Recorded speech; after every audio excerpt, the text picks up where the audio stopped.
कहते हैं ना कि अति किसी भी चीज़ की अच्छी नहीं होती। बस वैसा ही कुछ चंद्रमा के साथ हुआ। कहने को तो चंद्रमा एक देवता है जो पृथ्वी को शीतलता प्रदान करते हैं, लेकिन उनके द्वारा भी कुछ ऐसी गलती हुई जिसका भुगतान उनको आज तक करना पड़ रहा है। यह कथा चंद्रमा की राजा दक्ष की 27 पुत्रियों के साथ जुड़ी हुई है। तब चंद्रमा को राजा दक्ष के द्वारा ऐसा श्राप मिला कि उनका तेज कृष्ण पक्ष में घटता ही जाता है। आज हम आपको चंद्रमा व रोहिणी की कहानी के बारे में विस्तार से बताएंगे। चंद्रमा और रोहिणी की कथा चलो सुनते हैं।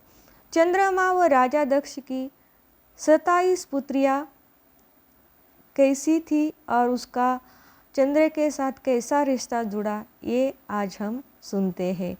राजा दक्ष वही है जिसकी ये एक पुत्री का नाम सती था। सती को महादेव की पत्नी होने का गौरव प्राप्त हुआ था, लेकिन अपने पिता के द्वारा शिव का अपमान करने पर उन्होंने आत्मदाह कर लिया था। उन्हीं राजा दक्ष की 27 पुत्रियों का विवाह चंद्रमा के साथ हुआ था। एक दिन चंद्रदेव यूं ही विवरण के लिए निकले थे, तब उनकी नज़र राजा दक्ष की बड़ी पुत्री रोहिणी पर पड़ी। उनको देखते ही चंद्रमा का मन रोहिणी पर आसक्त हो गया। दूसरी ओर चंद्रमा के तेज व सुंदरता को देखकर वहाँ खड़ी राजा दक्ष की 27 पुत्रियों का मन भी उन पर आ गया था। चंद्रदेव विवाह का प्रस्ताव लेकर पहुँचे राजा दक्ष के पास। जब चंद्रदेव को भी इस बात का ज्ञान हुआ कि रोहिणी व उसकी अन्य बहनें भी उनसे प्रेम में आसक्त है, तो वे भी बिना देरी के राजा दक्ष के पास गए और उनकी 27 पुत्रियों का विवाह का प्रस्ताव उनके सामने रख दिया। राजा दक्ष यह देखकर आश्चर्यचकित रह गए, लेकिन जब उन्हें अपनी पुत्रियों की इच्छा का भी पता चला तो उन्होंने उन्हें बहुत समझाया। दक्ष के समझाने के बाद भी जब उनकी पुत्रियों ने चंद्रमा से ही विवाह करने को कहा तो दक्ष ने भी हामी भर दी। इसके बाद चंद्रदेव का राजा दक्ष की 27 पुत्रियों के साथ विवाह संस्करण करवा दिया गया। उसके बाद सभी 27 पुत्रियां चंद्रदेव के साथ चंद्रलोक के लिए चली गई। चंद्रमा की 27 पत्नियों के क्या नाम थे? चलो, चंद्रमा की 27 पत्नियां कोई और नहीं बल्कि 27 नक्षत्र है, इसलिए उनकी पत्नियों के नाम पर ही 27 नक्षत्रों के नाम पड़े जिन्हें हम जानते हैं। उनकी 27 पत्नियों में रोहिणी, अश्विनी, मूल, मृगशिरा, पुष्य, चित्र, अनुराधा, विशाखा, श्रवणा, ज्येष्ठा इत्यादि आती है। चंद्रमा का रोहिणी के प्रति विशेष प्रेम था।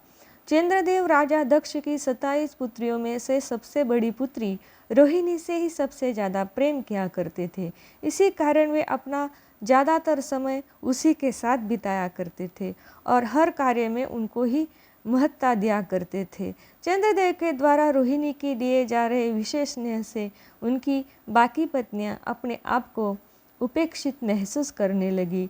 धीरे धीरे ये उपेक्षा बढ़ती चली गई और रोहिणी की बाकी सभी बहनों को उससे ईर्ष्या होने लगी।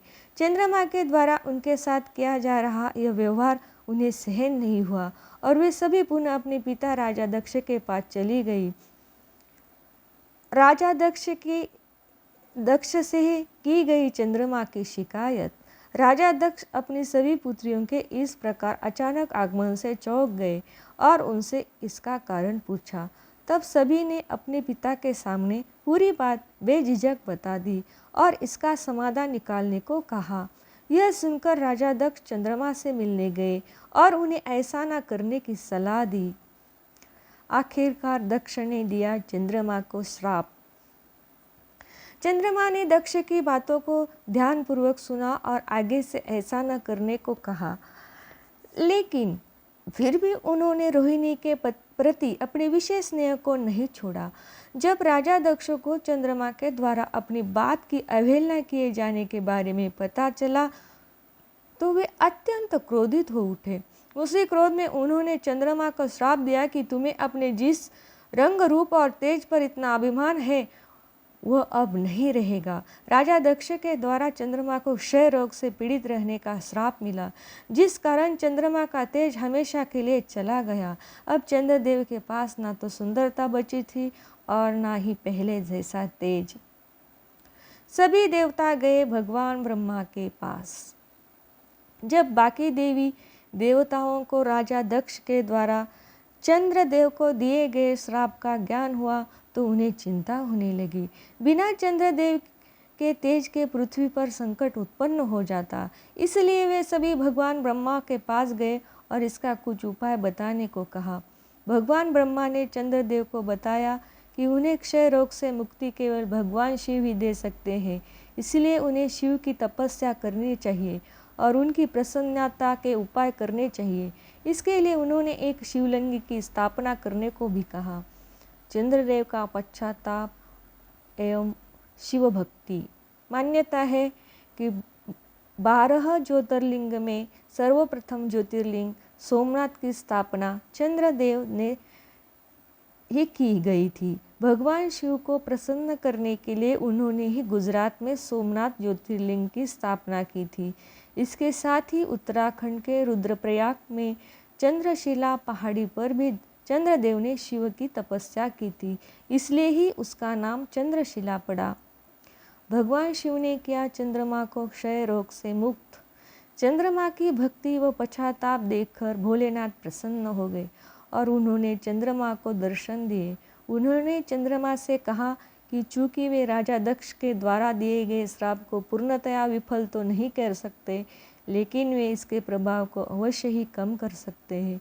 इसलिए उन्होंने चंद्रमा के तेज को इस दिन 15 दिन घटने और 15 दिन बढ़ने का आशीर्वाद दिया और क्षय रोग के प्रभाव से मुक्ति दिलाई। इसी कारण आज तक कृष्ण पक्ष में चंद्रमा का तेज लगातार 15 दिनों तो घटता जाता है और अमावस्या को यह तेज पूर्णतया समाप्त हो जाता है और फिर शुक्ल पक्ष में यह तेज 15 दिनों तक बढ़ता जाता है और पूर्णिमा के दिन अपने शिखर पर होता है। इसके साथ ही भगवान शिव ने चंद्रमा को अपनी जटाओं में धारण कर उसके मान सम्मान में वृद्धि की। उसके बाद से ही भगवान शिव हमेशा अपनी जटाओं में माँ गंगा के साथ साथ चंद्रदेव को भी धारण किए रहते हैं। तो दोस्तों, ये थी आज की हमारी कहानी जो चंद्रमा की थी।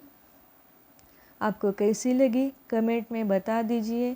चैनल को सब्सक्राइब कर दीजिए, क्योंकि मैं आपके लिए लेके आऊँगी ऐसी रोज़ नई नई धार्मिक कथाएं। धन्यवाद।